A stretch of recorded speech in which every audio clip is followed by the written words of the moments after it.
Students, welcome to online classes. This is Kasam Ganga Bhavani Government Junior College Girls, Jagityal. Today, I am going to discuss about the topic midwifery. That is MPHW second year in the surgical interventions paper 1 లోపల part 1 గురించి మనం ఈరోజు తెలుసుకుందాము. First surgical intervention. Surgical intervention, if the normal delivery delayed to save mother and child, some surgical interventions to be done. అంటే సాధారణ ప్రసవం కనుక జరగడానికి ఆలస్యం అయితే అప్పుడు తల్లిని మరియు శిశువును కాపాడడం కోసమని మనము ఆపరేషన్ అనేది చేయవలసి ఉంటుంది. దానినే సర్జికల్ ఇంటర్వెన్షన్ అని అంటాము. ఈ సర్జికల్ ఇంటర్వెన్షన్ లోపల కొన్ని రకాలు ఉన్నాయి. అవి ఏంటివి అంటే those are induction of labour, forceps and vacuum extraction, episiotomy, caesarean section, destructive operation. ఈరోజు మనము induction of labour, forceps and vacuum extraction, episiotomy గురించి తెలుసుకుందాము.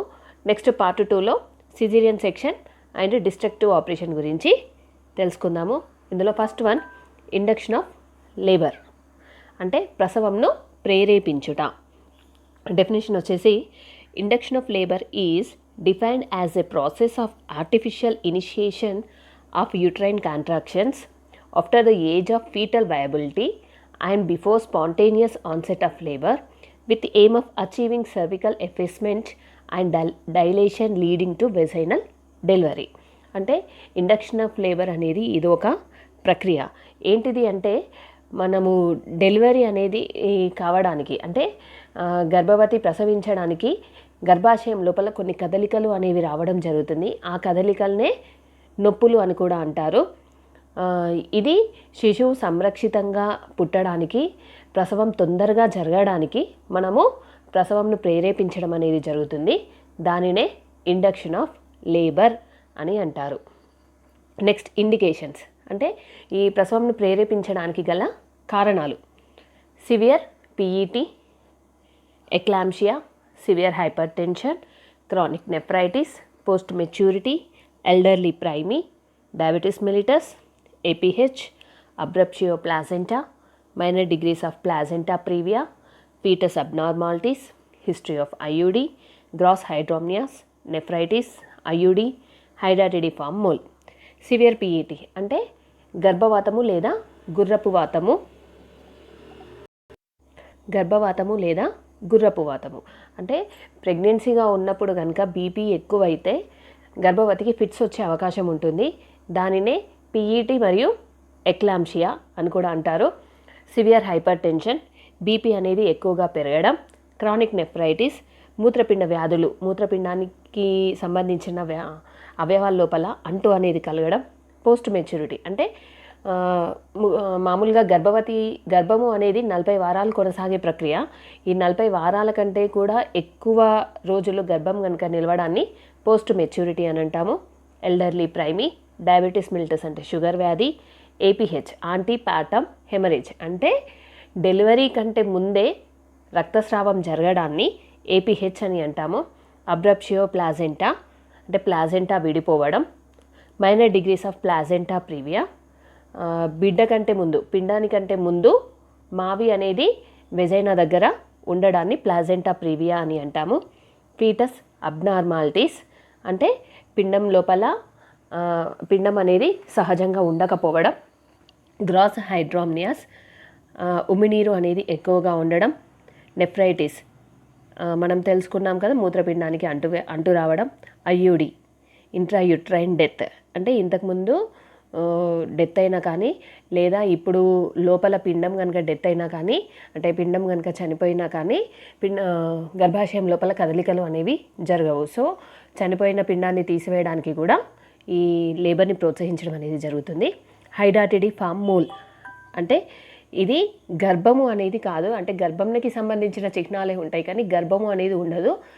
ఇందులోపల పిండంనికి బదులు చిన్న చిన్న ముద్దలు వలె అంటే మనం ద్రాక్ష పండు గుత్తింది కదా చూస్తే ఎలా ఉంటుందో అలా గర్భం లోపల కూడా ఉండడం జరుగుతుంది. దీనిని పాతకాలంలో ముత్యాల గర్భము అని కూడా అంటారు.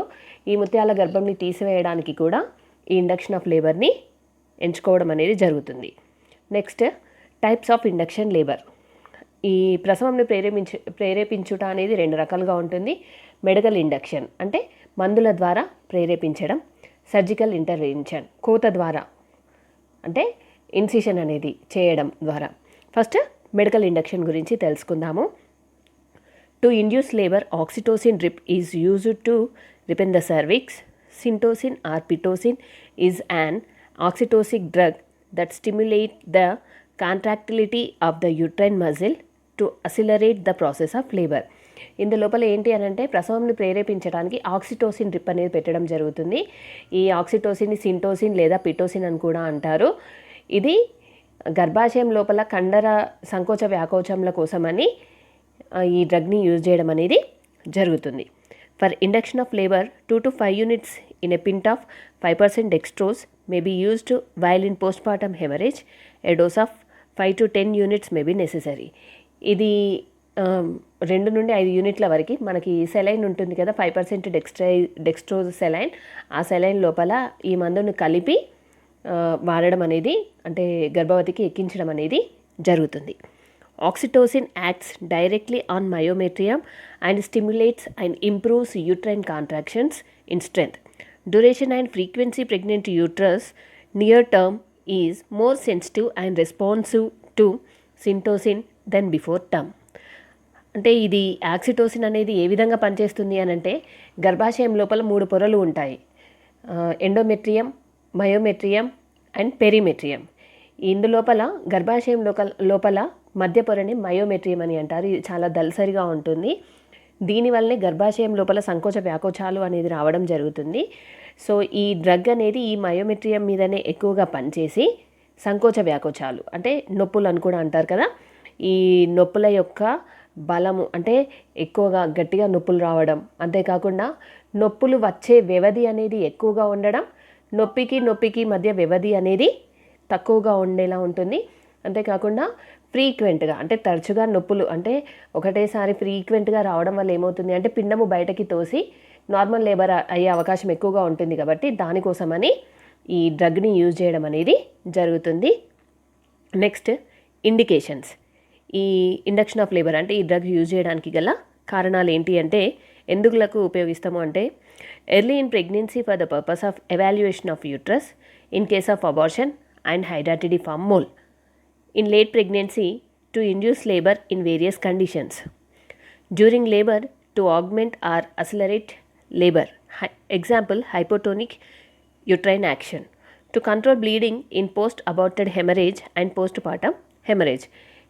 ఇది ఎర్లీ ప్రెగ్నెన్సీ అంటే ఫస్ట్ 3 to 4 months లోపల గర్భవతిని కనుక మనం పరీక్షించినట్టయితే గర్భం అనేది సరిగా లేకపోవడం అంటే లోపల పిండం చనిపోయినట్టుగా ఉండడం కానీ, ఇంతకుముందు మనం తెలుసుకున్నాం కదా ముత్యాల గర్భము. సో అటువంటి సమయాల లోపల ఈ గర్భంను తీసివేయడానికి కూడా ఈ మందును ఉపయోగించడం అనేది జరుగుతుంది. నెక్స్ట్ ఇన్ లేట్ ప్రెగ్నెన్సీ అంటే 40 వారాలు నిండిన తర్వాత ప్రసవంను ప్రేరేపించడం కోసం అనేది. నెక్స్ట్ డ్యూరింగ్ లేబర్ అంటే ప్రసవం మొదలైన తర్వాత ప్రసవం లోపల కదలికలు అంటే నొప్పులు అనేది కనుక తక్కువగా ఉన్నట్టయితే ఈ డ్రగ్ని ఉపయోగించడం వల్ల నొప్పులు ఫ్రీక్వెంట్గా వచ్చి నార్మల్ లేబర్ అయ్యే అవకాశం ఎక్కువగా ఉంటుంది. అంతేకాకుండా బ్లీడింగ్ని తక్కువ చేయడానికి కూడా ఈ డ్రగ్ని యూజ్ చేయడం అనేది జరుగుతుంది. నెక్స్ట్ కాంట్రా ఇండికేషన్స్ అంటే ఈ మందు వాడడం వల్ల కలిగే సమస్యలు. Syntocin drip never be administered to the mother with problems like heart disease, cephalopelvic disproportion, transverse oblique or unstable lie, post-cesarean, obstructed labor, grand multigravida. అంటే ఈ కాంట్రా ఇండికేషన్స్ అంటే డ్రగ్ ఎవరికైతే యూజ్ చేయొద్దో వారు ఏంటి అనేది తెలుసుకుందాము. అంటే ఈ డ్రగ్ యూజ్ చేయడం వల్ల వాళ్ళకి నష్టాలు లేదా ప్రాణాలు కోల్పోయే అవకాశం అనేది ఎక్కువగా ఉంటుంది. ఎటువంటి వారు అంటే గర్భవతి కనుక గుండె వ్యాధులతో బాధపడుతూ ఉన్నా కానీ, తర్వాత ఈ డ్రగ్ యూజ్ చేయడం వల్ల సంకోచ వ్యాకోచాలు అనేవి ఎక్కువగా అవుతుంది. సో పెల్విస్ అనేది కరెక్ట్గా ఉండాలి. ఈ పెల్విస్ అనేది కరెక్ట్గా లేకపోతే దానినే సెఫాలో పెల్విక్ డిస్ప్రొపర్షన్ అని అంటాము. Next transverse oblique or unstable lie అంటే లోపల పిండము కనుక అడ్డంలో ఉన్నా లేదా వంకరగా ఉన్నా కానీ లేదా ఎటువంటి స్థితిలో అంటే వ్యాప్తిలో లేకున్నా కానీ అటువంటి వాళ్ళకి దీన్ని యూజ్ చేయకూడదు. ఎందుకంటే డెలివరీ అయ్యేటప్పుడు వెజైనా దగ్గర హెడ్ ఉంటేనే ఈ డ్రగ్ యూజ్ చేస్తే ఆటోమేటిక్గా హెడ్ బయటకి వస్తుంది. కానీ ఇన్ కేసు ట్రాన్స్ఫర్స్ కానీ ఆబ్లిక్ లైలో కనుక మనం ఈ డ్రగ్ని కనుక యూజ్ చేస్తే ఏమవుతుంది అని అంటే బేబీ అనేది బయటకు రావడానికి అవకాశం అనేది ఉండదు. నెక్స్ట్ పోస్ట్ సిజేరియన్, డెలివరీ అయిన తర్వాత అంటే ఫస్ట్ ఏమో ఆపరేషన్ అయిన తర్వాత సెకండ్ టైం నార్మల్ డెలివరీకి మనము ప్రేరేపించకూడదు. నెక్స్ట్ అబ్స్ట్రక్టెడ్ లేబర్, అడ్డుపడిన ప్రసవము, అంటే ప్రసవం జరిగేటప్పుడు కనుక తల కొంచెం బయటకు వచ్చిన తర్వాత ఆగిపోయినట్టు అయితే అటువంటి సమయాల లోపల దీన్ని యూజ్ చేయకూడదు. అంతేకాకుండా గ్రాండ్ మల్టీగ్రావిడా అంటే 2 లేదా 3 ప్రెగ్నెన్సీస్ వస్తే మల్టీగ్రావిడా అని అంటాము. గ్రాండ్ మల్టీగ్రావిడా అంటే 4 లేదా 5 ప్రెగ్నెన్సీలు వచ్చి ఇది 6th ప్రెగ్నెన్సీ లేదా 7th ప్రెగ్నెన్సీ అనే వాళ్ళకు కూడా ఈ ఆక్సిటోసిన్ డ్రిప్ అనేది యూజ్ చేయకూడదు. నెక్స్ట్ నర్సింగ్ ఇంటర్వెన్షన్స్, అంటే ఈ డ్రగ్ యూజ్ చేసేటప్పుడు నర్సింగ్ ఇంటర్వెన్షన్స్ ఏమేమి ఉంటాయంటే యాజ్ ఎ నర్స్గా మీరు చూడవలసింది ఏంటి అంటే monitor foetal heart sounds for every 30 minutes, check the uterine contractions frequency, duration and strength. The rate of flow should be 16 to 20 drops per minute. Watch for complications like fetal distress, abnormal uterine action, and stop the drip at early signs of danger. అంటే ఈ drip కనుక మనము పేషెంట్కి అంటే గర్భవతికి కనుక మనం పెట్టినప్పుడు ఖచ్చితంగా ప్రతి 30 నిమిషాలకు ఒకసారి ఫీటల్ హార్ట్ సౌండ్ FHS అంటే పిండం యొక్క గుండె శబ్దము అనేది వినాలి. అంతేకాకుండా యూట్రైన్ కాంట్రాక్షన్స్ అంటే గర్భాశయ సంకోచ వ్యాకోచాలని మనము తరచుగా నోట్ డౌన్ చేస్తూ ఉండాలి. అంటే ఎంత సమయానికి వస్తుంది, ఎంత బలంగా వస్తున్నాయి అనేది నోట్ డౌన్ చేయాలి. అంతేకాకుండా ఈ డ్రిప్ పెట్టినప్పుడు కూడా మనం కంపల్సరీ డ్రాప్ రేట్ అంటే నిమిషానికి 16 నుండి 20 చుక్కలు మాత్రమే పడే విధంగా చూసుకోవాలి. ముఖ్యంగా ఏంటి అంటే లోపల పిండము చనిపోయినట్టుగా ఉన్నా కానీ లేదా సంకోచ వ్యాకోచాలు ఎక్కువగా వచ్చినా కానీ తర్వాత తల్లి కోమా స్టేజ్ లోపలికి వెళ్ళడం కానీ షాక్ స్టేజ్ లోపలికి వెళ్ళడం కానీ అటువంటివి జరిగే సూచనలు కనుక ఉన్నట్టయితే వెంటనే మనము ఈ డ్రిప్ని ఆఫ్ చేయాలన్నమాట. నెక్స్ట్ సర్జికల్ ఇండక్షన్ గురించి తెలుసుకుందాము. ఇంతకుముందు మెడికల్ ఇండక్షన్ గురించి తెలుసుకుందాం కదా, అందులోపల ఆక్సిటోసిన్ డ్రిప్ అనేది యూజ్ చేసి పెయిన్స్ వచ్చేలా చేయడం జరుగుతుంది. ఇప్పుడు సర్జికల్ ఇండక్షన్, ఇందులోపల 2 టైప్స్ ఉంటాయి. Artificial rupture of membranes version. First ARM, artificial rupture of membrane. Artificial rupture of membranes refers to the surgical rupture of the membranes that surround your baby, the amnion or chorion. ఇందులోపల ఏంటి అనంటే పిండము చుట్టూ ఉమ్మనీటి సంచి అనేది ఉండడం జరుగుతుంది. ఈ ఉమ్మనీటి సంచిని delivery అయ్యే కంటే ముందే దీనిని రప్చర్ చేయడం వలన ఉమ్మనీరు అనేది బయటకి వచ్చి పిండము తొందరగా బయటకి రావడానికి ఉపయోగపడుతుంది. దీనినే ARM అని అంటాము. Next version, it is a changing the transfers లై to a longitudinal one or replacement the presenting pole by the other. External version, internal version అంటే లోపల పిండం యొక్క వ్యాప్తి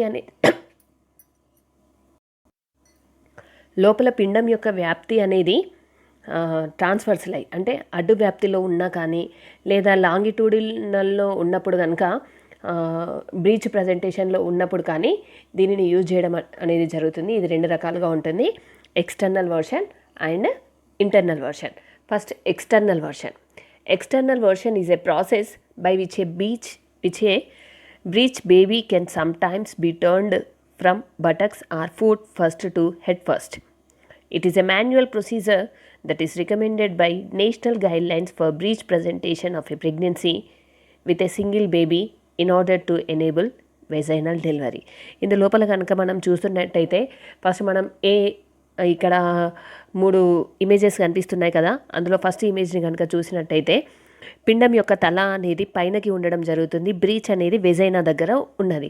సో ఈ సమయం లోపల ఎక్స్టర్నల్ అంటే బయట నుండి అంటే పొట్ట మీద మనము ఈ ఇమేజ్లో కనుక చూస్తున్నట్టుగా మన 2 చేతులు కనుక పెట్టి మెల్లిగా బేబీని, ఇప్పుడు బీ పిక్చర్లో కనుక చూస్తున్నట్టయితే బేబీ తిరుగుతూ ఉంటుంది కదా, అలా మన చేతి స్పర్శతోటి బేబీని తింపడం అనేది జరుగుతుంది. దానినే ఎక్స్టర్నల్ వర్షన్ అని అంటాం. అంటే బ్రీచ్తో ఉన్న బేబీని వర్టెక్స్ ప్రజెంటేషన్ అంటే పిండం యొక్క తల అనేది వెజైనల్ దగ్గరికి వచ్చేటట్టుగా చూడడాన్ని ఎక్స్టర్నల్ వర్షన్ అని అంటాము. Next internal version is the conversion of the fetal presentation from a transverse or cephalic presentation by both intrauterine manipulates as well as abdominal maneuvers.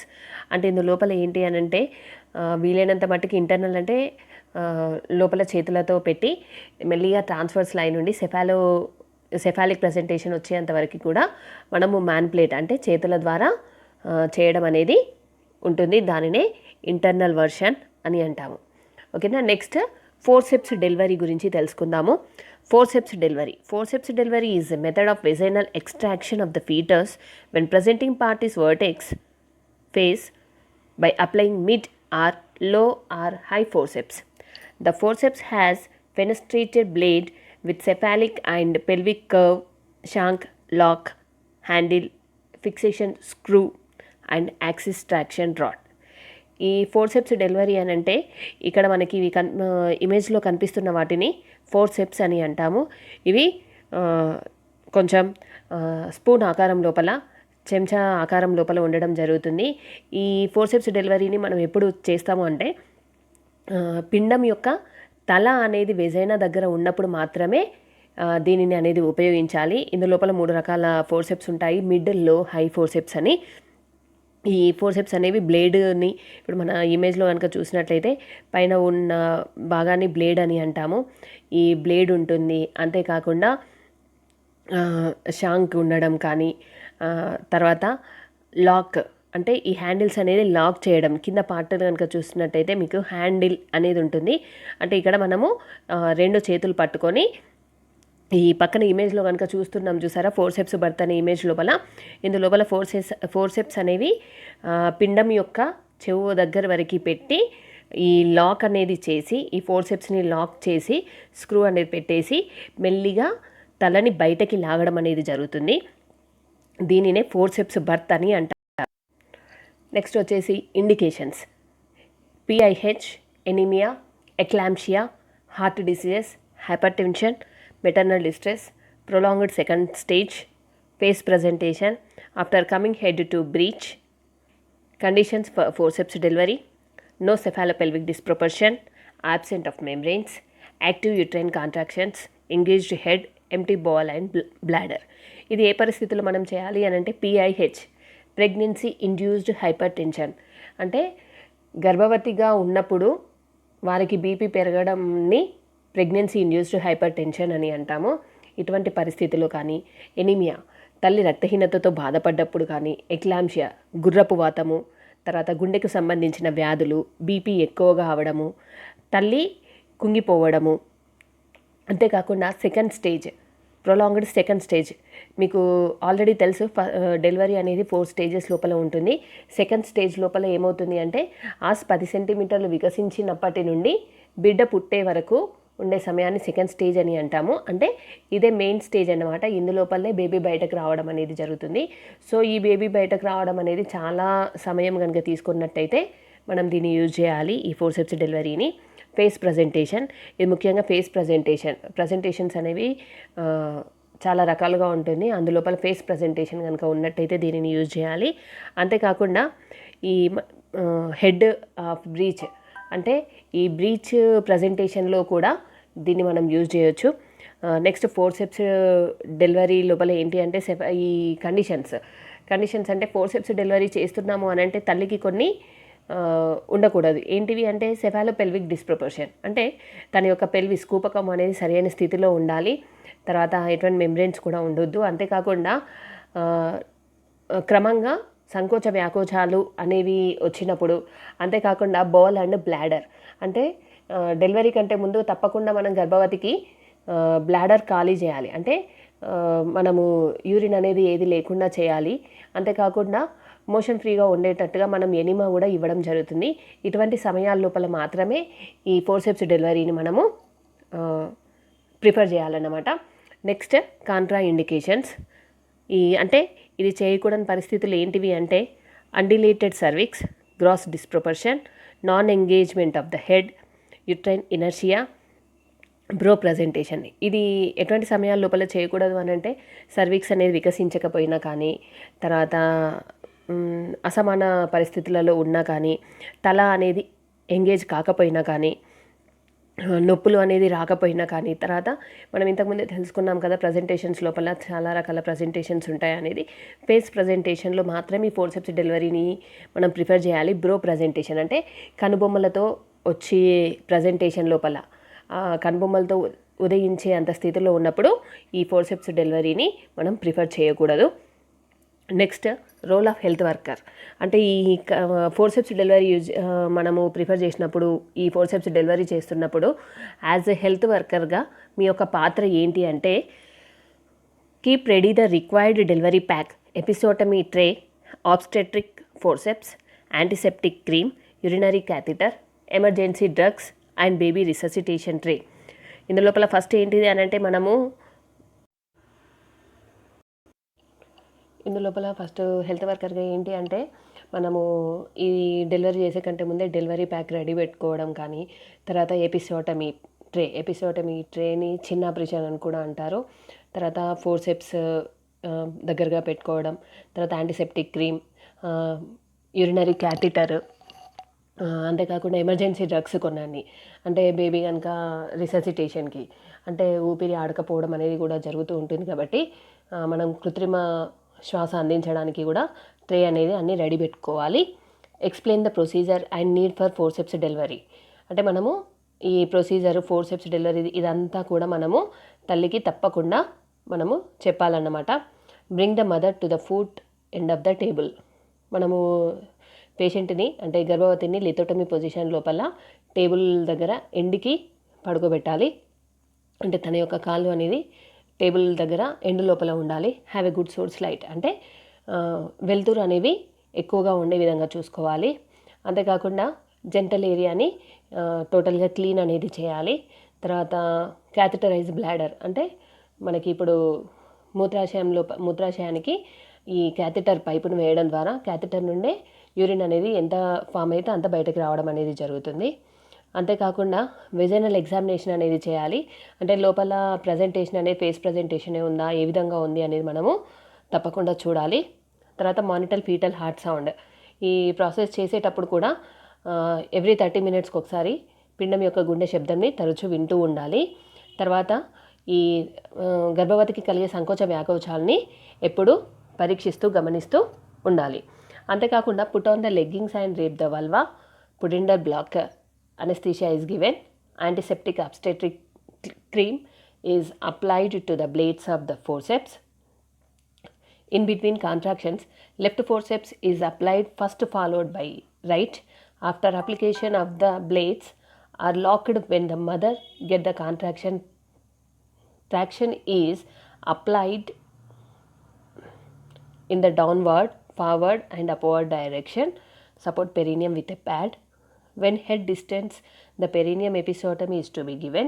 After delivery of the head, clean the eyes, seek the secretions from mouth and nose, check for cord around neck, open the screw, unlock and remove the forceps. Complete the process of delivery as in normal labor, suture episiotomy, observe the condition of the mother and baby and record the watch for PPH. అంటే ఇది జరిగేటప్పుడు first మనం ఏం చేయాలి అని అంటే first left ఫోర్సెప్స్ని పెట్టాలి. First right ఫోర్సెప్స్ని పెట్టిన తర్వాత లెఫ్ట్ ఫోర్సెప్స్ని పెట్టేసి లాక్ చేసేసి పెయిన్స్ ఏ విధంగా వస్తున్నాయి అనేది చూసేసి డౌన్వర్డ్, ఫార్వర్డ్, అప్వర్డ్ అంటే ఒకసారి కిందికి అనడం, తర్వాత ఒకసారి పైనకి అనడం, ఒకసారి ముందటికి లాగడం, ఇటువంటివి చేస్తూ మనం బేబీని బయటకు తీయాలి. అంతేకాకుండా వల్వా దగ్గర పైన ప్యాడ్ పెట్టుకొని నర్స్ అనేది పట్టుకొని ఉండాలి. అంతేకాకుండా మత్తు మందు అనేది ఇవ్వాలన్నమాట. ఎందుకంటే ఎక్కువ పెయిన్ రాకుండా ఉండడం కోసమని. ఇప్పుడు మనము లోపలికి పంపించే బ్లేడ్స్ అంటే ఫోర్సెప్స్ ఏవైతే ఉన్నాయో వాటికి ఆబ్స్టెట్రిక్ క్రీమ్ అనేది, యాంటీసెప్టిక్ లోషన్ అనేది రాయాలి. అంతేకాకుండా ఏంటి అని అంటే మనము ఇది చేసేటప్పుడు ఖచ్చితంగా ఎపిసియాటమీ చేయాల్సి ఉంటుంది. ఎపిసియాటమీ అంటే చిన్న ఆపరేషను, దాని నుంచి తర్వాత పార్ట్లో తెలుసుకుందాము. అంతేకాకుండా డెలివరీ అయిన తర్వాత అంటే బేబీ బయటకు వచ్చిన తర్వాత బేబీ యొక్క కళ్ళు, ముక్కు, నోరు అన్నీ కూడా పరిశుభ్రంగా తుడవాలి. అంతేకాకుండా నోటి నుండి ముక్కు నుండి ఏవైనా స్రావాలు కనుక ఉన్నాయేమో చూడాలి. అంతేకాకుండా ఫస్ట్ మనం చూడాల్సింది ఏంటిది అంటే కర్డ్, బొడ్డు తాడు అనేది పిండం యొక్క తల చుట్టూ ఉన్నదా అనేది గమనించాలి. అంతేకాకుండా ఈ ఐస్ పైన క్రీమ్, ఎందుకంటే మనము క్రీమ్ అనేది రాసి ఫోర్సెప్స్ని లోపలికి పెడతాం కదా, సో అటువంటి క్రీమ్ అనే కళ్ళలోకి కనుక వెళ్ళినట్టయితే ఇన్ఫెక్షన్ అనేది అవుతుంది. కాబట్టి వెంటనే బయటకు వచ్చిన తర్వాత కళ్ళు, చెవి, నోరు, ముక్కు బాడీ అంతా కూడా కాకుండా ఫస్ట్ అయితే తలను మాత్రం తప్పకుండా, ఎందుకంటే తల కొంచెం బయటకి రాగానే ఫస్ట్ అంతా తుడిచేసేయాలి. తర్వాత మెల్లిగా స్క్రూని ఓపెన్ చేసేసి ఫోర్సెప్స్ని తీసివేయాలి. అంతేకాకుండా బేబీ మొత్తం బయటకు వచ్చిన తర్వాత ఎపిసియోటమీ అంటే చిన్న ఆపరేషన్ అన్నాం కదా, ఆ చిన్న ఆపరేషన్కి కుట్లు వేయాలి. తర్వాత బేబీ బయటకు వచ్చిన తర్వాత బేబీ యొక్క పరిస్థితి ఏ విధంగా ఉంది, అంతేకాకుండా తల్లి యొక్క పరిస్థితి ఏ విధంగా ఉంది అనేది చూడాలి. రికార్డ్ వాచ్ ఫర్ పీపీహెచ్ అంటే పోస్ట్ పార్టమ్ హెమరేజ్, అంటే డెలివరీ అయిన తర్వాత, ప్రసవం జరిగిన తర్వాత ఎక్కువగా రక్తస్రావం జరగడాన్ని పీపీహెచ్ అని అంటాము. సో ఇటువంటి లక్షణాలు ఏవైనా ఉన్నాయా అనేది గమనించాలన్నమాట. నెక్స్ట్ వచ్చేసి complications. Injuries to the perineum, vagina, cervix, bladder and rectum, haemorrhage, shock, fracture skull, injury to the eyeball, facial paralysis, Erb's palsy, compression of brain, intracranial injury and haemorrhage. అంటే ఈ forceps delivery చేసేటప్పుడు కొన్ని రకాల నష్టాలు అనేవి కూడా సంభవించే అవకాశం ఉంటుంది. అవి ఏంటి అంటే పెరీనియంకి కానీ, వెజైనా, సర్విక్స్, బ్లాడర్, రెక్టమ్కి దెబ్బలు తగిలే అవకాశం అనేది ఎక్కువగా ఉంటుంది. అంటే ఏ విధంగా అనంటే ఇది పెట్టేటప్పుడు కానీ, పెట్టి తీసేటప్పుడు కానీ చినగడం అనేది జరుగుతుంది. అంటే పొర అనేది మొత్తం చీల్కపోవడం అనేది జరుగుతుంది. అంతేకాకుండా రక్తస్రావం ఎక్కువగా అవ్వడం కానీ, తర్వాత ఫోర్సెప్స్ లోపలికి పెట్టిన తర్వాత బేబీని లాగేటప్పుడు ఎక్కువ పెయిన్ అనేది ఉండడం వల్ల తల్లి షాక్ లోపలికి పోవడం కానీ, అంతేకాకుండా ఫోర్సెప్స్ని సరైన పరిస్థితుల్లో పెట్టకపోతే ఏమవుతుంది అంటే లోపల బేబీ యొక్క తల అనేది ఫ్రాక్చర్ అవ్వడం, అంటే తల లోపల ఎముకలు విరగడం కానీ, లేదా నరాలు చితిలిపోవడం కానీ, లేదా కళ్ళకు దెబ్బలు తగలడం, తర్వాత పెరాలసిస్ అంటే పక్షవాతం, ఫేస్ మందం పక్షవాతం వచ్చే అవకాశం కూడా ఎక్కువగా ఉంటుంది. అంతేకాకుండా ఇంట్రాక్రేనియల్ హెమరేజ్ అంటే తల లోపల రక్తస్రావం అనేది ఇటువంటి ఎక్కువగా అవకాశాలు ఉంటాయి. కాబట్టి వీలైనంత మట్టికి ఫోర్సెప్స్ డెలివరీ అనేది ఈ కాలం లోపల చాలా తక్కువగా, అరుదుగా చేయడం అనేది ఉంటుంది. కానీ ఇది చేసేటప్పుడు మాత్రం చాలా జాగ్రత్తగా డాక్టర్స్ మాత్రమే చేయాలి. నర్సెస్ ఎటువంటి ప్రయత్నం అనేది కూడా చేయకూడదు. ఓకే డియర్ స్టూడెంట్స్, ఇప్పటివరకు మెడికల్ ఇండక్షన్స్, సర్జికల్ ఇండక్షన్స్ వీటి గురించి మనం తెలుసుకున్నాము. ఫోర్సెప్స్ డెలివరీ గురించి కూడా. నెక్స్ట్ లెసన్ లోపల వాక్యూమ్ ఎక్స్ట్రాక్షన్, ఎపిసియోటమీ, తర్వాత LSCS గురించి తెలుసుకుందాము. Thank you one and all.